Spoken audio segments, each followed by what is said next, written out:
Bismillah, walhamdulillah, wassalatu wassalam ala rasulillah. Depuis la nuit des temps, l'humanité a été fascinée par la beauté de l'univers et de son harmonie.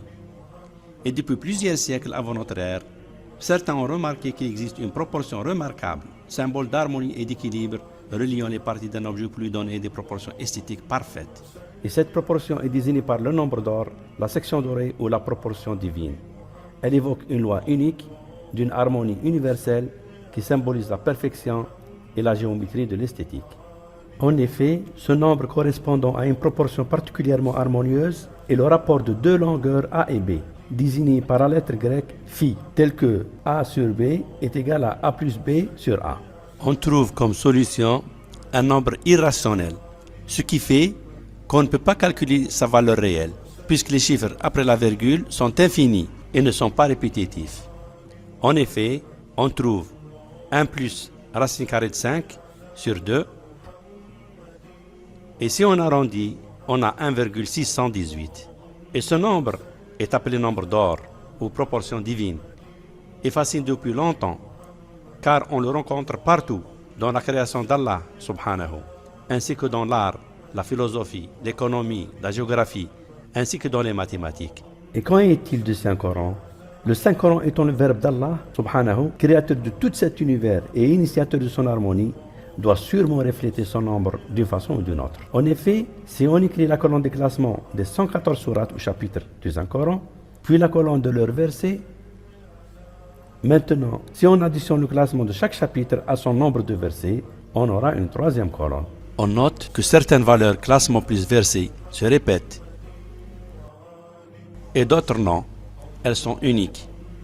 Alors, nous allons mettre les valeurs qui se répètent dans une colonne et dans une autre colonne, on met les valeurs qui sont uniques.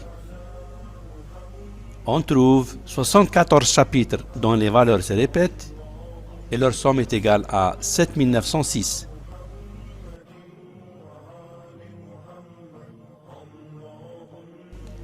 Et on trouve 40 chapitres dont les valeurs sont uniques et leur somme est égale à 4885.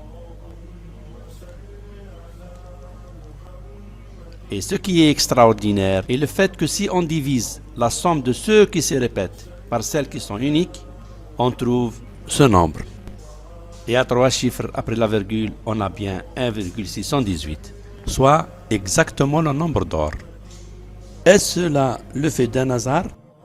Cela ne peut être le fait du hasard, car si on permute un seul chapitre, des valeurs qui se répètent à celles qui sont uniques, le résultat sera faussé et on n'aura plus le nombre d'or 1,618. Maintenant, si on considère les 4 chiffres 1, 6, 1, 8 composant le nombre d'or, et on essaie de voir s'il existe un verset dont l'ordre et le classement de son chapitre coïncident exactement avec ces mêmes 4 chiffres, nous trouvons ces 3 uniques possibilités. 1 en tant que chapitre et 618 le verset, ou 16 pour le chapitre et 18 pour le verset, ou 161 pour le chapitre et 8 pour le verset. Mais la première éventualité n'est pas possible car le chapitre 1, Al-Fatiha, ne contient que 7 versets. Et donc le 618e verset n'existe pas. La troisième possibilité n'est aussi pas possible car le Saint-Coran composé de 114 chapitres, le chapitre 161 n'existe pas. Et donc, il n'y a qu'une et unique possibilité où les 4 chiffres du nombre d'or sont utilisés. Le chapitre 16 et le verset 18. Et d'après vous, de quoi relate ce verset qui porte les chiffres du nombre d'or ? Vous allez être surpris de découvrir que dans ce verset, il est question de calcul. Et que ces calculs concernent justement les bienfaits et tout ce qui est harmonieux et beau dans ce monde. Et que l'humain sera incapable de calculer, exactement comme l'est le nombre d'or qui symbolise cette beauté et cette harmonie, mais qui est irrationnel et que donc on ne peut calculer. وَإِن تَعُدُّوا نِعْمَةَ اللَّهِ لَا تُحْصُوهَا إِنَّ اللَّهَ لَغَفُورٌ رَّحِيمٌ.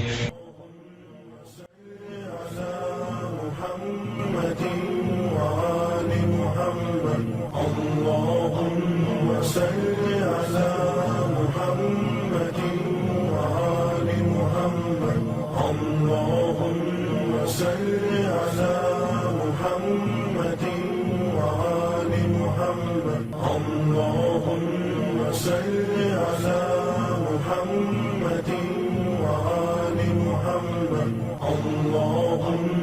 صل على محمد وآل محمد. الله